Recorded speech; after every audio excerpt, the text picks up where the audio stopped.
I'm John Skinner, and this supplements my book, Fishing the Bucktail. In this video, I'll be using S&S John Skinner Blackfish Porgy jigs, and you can get those at J&H Tackle, Oakdale, Long Island, in the store and online. And I'll be tipping those jigs with small Asian crabs. This video is shot in the fall. I'm posting it somewhere mid-April or so, and blackfish season is indeed open, although I suspect in the middle of the month they're probably still out in deeper water, but they will be working their way in closer. Some of the largest blackfish I've ever caught, my two biggest, 13 and 15 pounds, were both caught from the beach. One was May 1st, one was May 3rd. This is going back around 1990 or so, but just to point out that, yeah, big blackfish do come in close to the shore in the spring. We've got this is New York waters, and we do have a spring season open this year up until April 30th. So for sure, end of the month, there's going to be some blackfish in pretty close to the beach. So I've got some flaky conditions here. I've got current actually coming at me. So it's coming at me, and yet I've got the wind on my stern, and the wind is overtaking the current, so I'm anchored off the stern. So that's why you're going to see me tossing that jig up past the bow, because I know that current is going to sweep it then towards the boat, pretty much right off the bow. Yeah, and this is going to be solid, pretty much nonstop action. At the time this was shot, the bag limit was 4 fish, although I don't keep 4 blackfish. That's too many to eat fresh. And the size limit was 16 inches. Okay, this is the only time during this trip that you're going to see me just sitting there waiting for a hit. And otherwise, it was a very fast-paced trip. Okay, this is about 25 feet of water. I'm using a 1-ounce jig. Normally, I think I could get away with a 3/4 ounce, but I do have significant current here, so I'm using 1 ounce to stay down. And the key to this fishing is to use as light a weight jig as you possibly can. And what you're going to wait for, you're going to feel a lot of taps, different kinds of fish down there, and you're waiting for that blackfish to pick it up and start swimming away with it. And yeah, these jigs, and you'll see, I'm going to hook most of these fish first swing. These jigs have an excellent hook, just the right size, I believe, for this kind of fishing. And I don't wait. When I feel that pickup, I set the hook. And my feeling is if that fish has picked that thing up with that razor sharp hook, it's a smallish hook, but very strong, you almost can't help but get that thing caught on its lips. I mean, they got these giant lips. And this jig wasn't designed only for blackfish, but for porgies as well. And it works just beautifully on both porgies and blackfish. And you're going to get to see that on this trip, because this was at a time when there were a fair number of porgies around, and it made for a really nice mixed catch. And of course, they work great on sea bass too, but I'm targeting porgies and blackfish on this trip. And I mentioned wanting to use as light a weight jig as possible. What you need to do is really scale down on the line. I'm using 15-pound test braid here, and we did some fantastic blackfishing last fall on big fish to 10 pounds, all using 15-pound test braid. This is different than fishing with a hook and a sinker. Boy, that's a nice big porgy. These are a lot of fun, and they're tasty. It's different than fishing hook and sinker. With the jig, especially a lightweight jig, it doesn't get snagged very much because it's something that sits on top of the structure. And then when you hook a fish, you're not dragging a sinker and other terminal tackle around. That jig is connected to the fish, so it's just you and the fish, and much less likely that you're going to get hung in the structure. And that lighter line makes for just light tackle overall.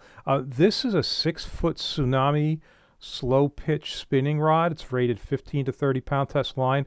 This rod is a lot of fun. I've got a Tsunami Shield 3000 on there, and what I like about the Shield is, for a $100 reel, the thing's got like 13 seals in it.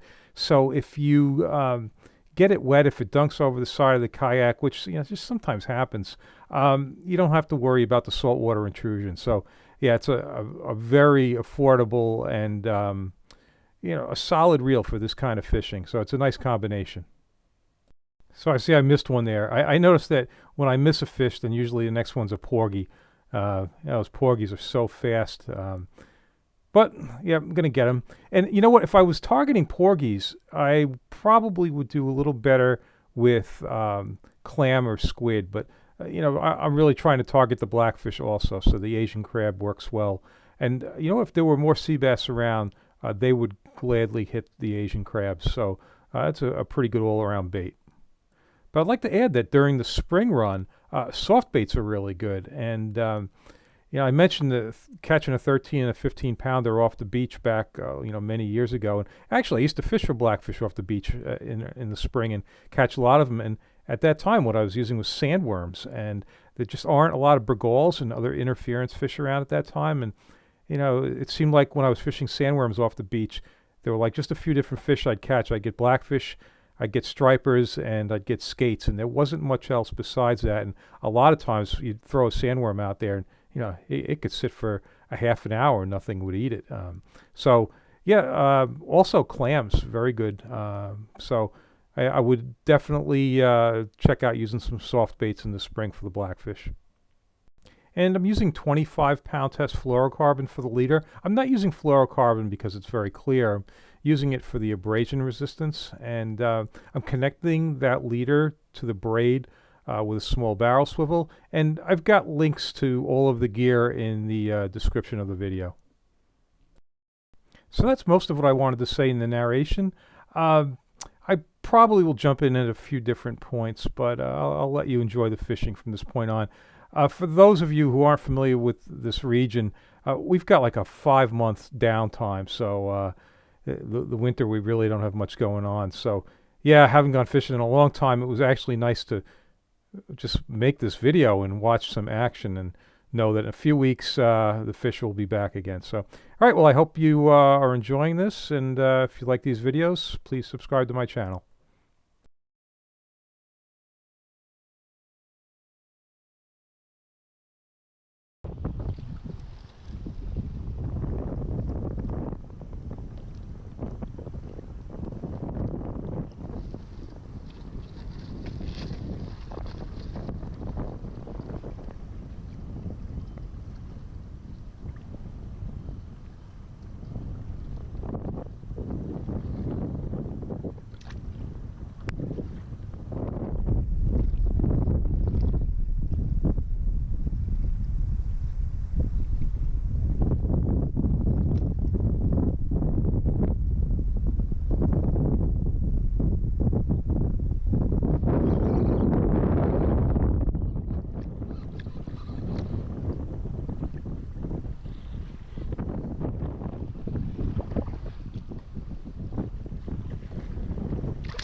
So obviously, if you don't want to lose these fish, it would be a good idea to use a net.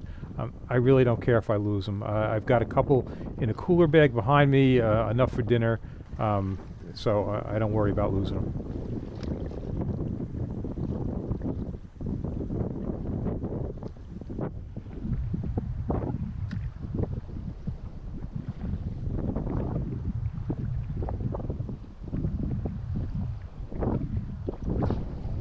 Oh, there's a good one.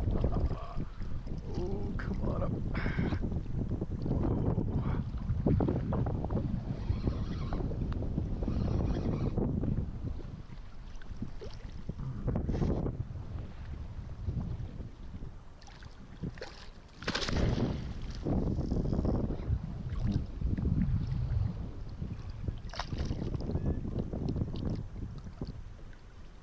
Nothing wrong with that.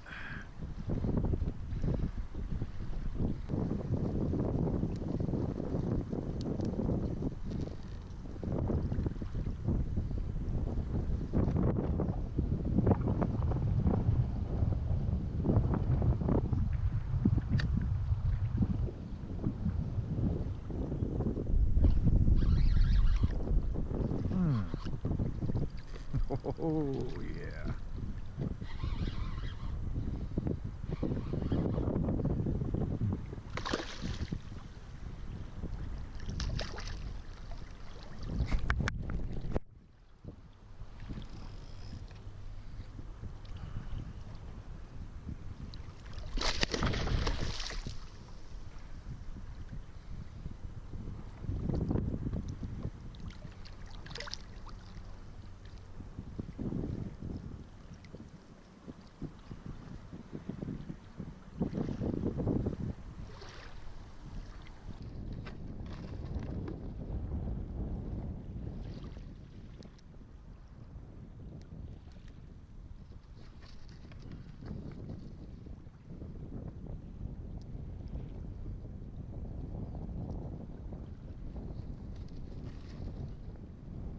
So I've used a lot of the larger crabs that I had in there, and I got a lot of little ones. So yeah, put 3 or 4 on the hook at a time.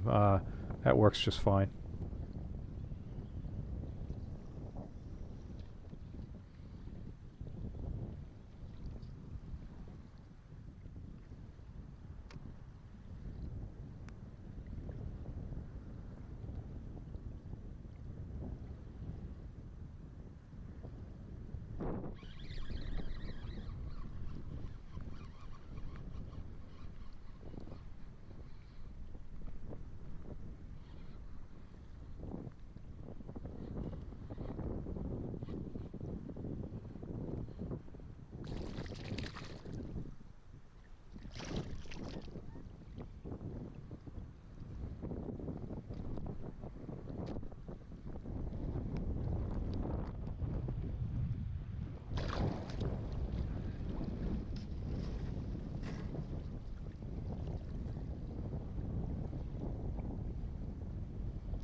So the current is picking up now, and yeah, it's starting to push the yak back a little bit. So that's why you see I'm casting a little bit farther up current. And if you look close to the kayak at times, you can see, how the water is really starting to flow by. So you know what? Geez, for 25 feet of water with this much current, the jig stays down just fine as long as you're using the lighter line. And for the most part, I keep the jig still for a little bit. If that jig sits still for 20, 30 seconds and doesn't get hit, I'm going to move it a little bit. There's really nothing wrong with moving the jig. I know from watching some of the underwater video, it's not like you're going to spook the fish. I remember when I first started blackfishing as a kid, I was always told, oh, you keep it still, don't move it. And no, I just don't believe that's true anymore. So, yeah, and you know what? Even in this case where I'm throwing it up current, if I went with a little bit lighter jig, it probably wouldn't be too bad either. I think it would probably just roll along the bottom a little bit, and that would be fine. You know, they'll find it and pick it up. I'm in an area here with quite a few larger boulders, and yeah, I still haven't figured out the really good spots, but it seems like all the boulders hold some fish, and you put together a pretty good catch without too much effort. And as far as jig colors go, I know I'm on a dark bottom here, and I think white's always a good color, and that chartreuse, that bright green. You know, I know these are going to show up well against the dark bottom, and I think it's a lot like fluke fishing. Oh, so there I came up with an empty jig finally. Like fluke fishing, you know what? I think a big part of it is just, you know, get the attention of the fish, and you know, that can be one of the most important things.